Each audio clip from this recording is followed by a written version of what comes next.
మాజీ CM YCP అధ్యక్షుడు జగన్ ఇవాళ పిఠాపురం నియోజకవర్గంలో పర్యటించారు. ఈ సందర్భంగా ఆయన కూటమి ప్రభుత్వంపై విమర్శలు గుప్పించారు. పథకాలు అమలు చేయడంలో రాష్ట్ర ప్రభుత్వం విఫలమైందని చెప్పుకొచ్చారు. రైతుకు 20,000 ఇస్తామన్నారు, ఏమైందన్నారు. తల్లికి వందనం కింద పిల్లలకు 15,000 రూపాయల చొప్పున ఇస్తారన్నారని, దీని పరిస్థితి ఏమైందని ప్రశ్నించారు.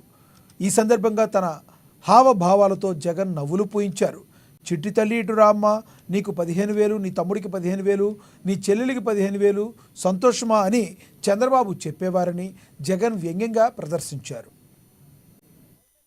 వేసుకొని ఇంట్లో నుంచి బయటకు వస్తా ఉంటే ఏమన్నాడు, చంద్రన్న వస్తాడు 20,000 ఇస్తాడు. జగన్ అయితే 13,500 కదా, 20,000 ఇస్తాడు. అదే ఇంట్లో చిన్న చిన్న పిల్లలు కనబడితే ఏమనేవాడు, నీకు 15,000, చిట్టి తల్లి ఇటు రామ్మ,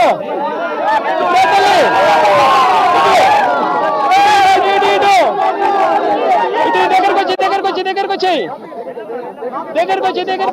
వచ్చాయి, ఇటు ఇటు ఇటు ఇటు ఇటు, నీకు 15,000, ఇదిగో నీ తమ్ముడికి నీకు 15,000, అదిగో నీ తమ్ముడికి ఇంకో తమ్ముడి దగ్గరకు వచ్చినా నీకు కూడా 15,000, నీకు ఇంకో పాప నీకు కూడా 15,000 అని చంద్రబాబు.